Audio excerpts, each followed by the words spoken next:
what inspired you to make music? I kind of just fell into making music. When I was in school, I used to play in a few bands. I wasn't particularly musically talented, I think, but it just came naturally. I felt very comfortable whilst doing it. I didn't really come from a musical family or take lessons as a child, so I used to just play whatever I could and just do what I could with it. But it all seemed very natural. It seemed like a comfortable place. So as I got older, I kept learning new things. I started with music production, and again, everything just kind of felt natural. So I think the whole ease of it inspired me to kind of continue it. And what draws you into music? It's just expression, I suppose.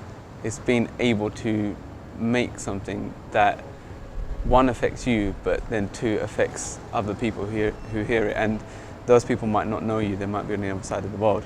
But for them to hear something that I've made, but also feel something from it that comes from their own bodies, for me is quite a special thing. So 2008 was when Cinema for the Ears, my first EP, came out. So everything since has been from that. Before, I've been making music since I was like 14, but this sounded very different to how it does now. But what is your style of music? Can you describe that? I can describe it. It's harder to label it, but it's easier to describe it. So it draws on a lot of influences from around the world. It has very big sounds. Some of it's very delicate. A lot of it's very acoustic and live. But then again, a lot of it's very heavy and studio based and very synthesized. I like to just pull it all together. Basically I make whatever I think sounds good. So I don't really have any prejudice to it should be live or it should sound, whatever it should sound like to me at the time, that's what I create, and that's always going to change from album to album. So I decided to study classical indie music, musical emotion and film music composition. So it was a composition degree and it was all tailored towards how we can write better film music in an emotional aspect. So I'm very interested in how music can affect people emotionally. So I just basically done a really big study into music and emotion, looking at psychology, neurology, but then doing a huge kind of study on Indian philosophy and Vedic traditions and how they go about it. And put all that together, kind of wrote theories as suggestions for more effective film music, for more emotionally effective film music, I should say. What are the highlights of your musical career? So far, I would say the release of anything that I've done is always very important to me. It's like a milestone, because when you work on any project, you kind of work with a particular theme or a sound, and then everything you do is based on that at that time. But then once that's finished, you get to kind of open up and try something new, think of a different kind of sound, then go into that. So I've got 2 EPs out and 1 full album, and then there was 2 singles that come out as well. So each one of those has been really important for me. The remix for Nitin was a big achievement, I think. All the concerts, any concert, big or small, like it could be to 10 people, it could be to like 1,000 people. Every single one has been really special. When you come to see one of my concerts, a Shammi Pithia concert, the band tends to change depending, again, what I'm going to perform or how I'm going to perform it. So I chop and change with my band. Sometimes I have to do it with 4 people, so I look at the music first and then ask the appropriate people. Generally, the concerts do get quite emotional, so quite intense, and I think it should be a really enjoyable concert. And what kind of feeling do you hope that people will get after they leave the concert and after they met you and the other musicians? I want people, any concert that I do, not just the one that we'll do in Holland, I want people to leave just having an experience. As long as they've had some sort of experience, hopefully a good experience, but like they go away thinking that they felt something, they were moved in some way.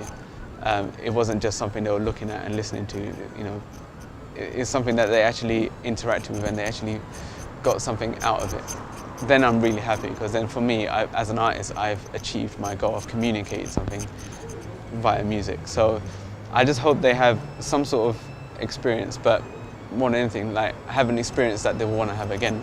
So it's an experience that they've enjoyed, and it's maybe a concert that they've not really seen before or been to before. but they would go again.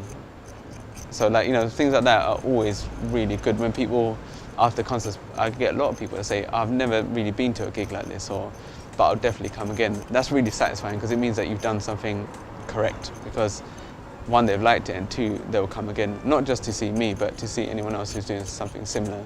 And that just helps the scene in general as well, I think. What are your musical influences? I would say the biggest influence is my environment.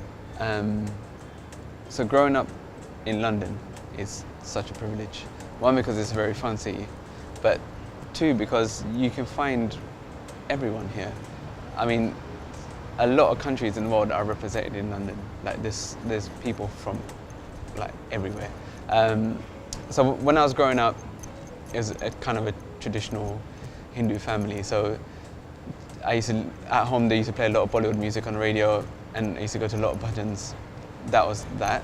And then when I was in school, I used to listen to whatever my friends listened to. So a lot of pop, a lot of rap, and then there was like the kind of phases people went through, so jungle music, garage music, and some of them are very local to London.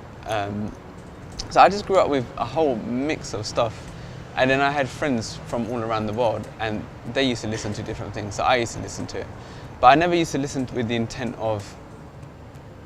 to analyse the music, because I wasn't thinking about music like that at that age.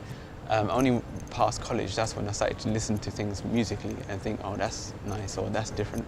So they were just tunes, and that's it. I used to play them. So I naturally kind of always produced this kind of world sound, and I have a lot of instruments from everywhere, I suppose. But you did choose for a particular instrument to play. Yes. Bansuri. Yeah, I mean, I've always loved the bansuri.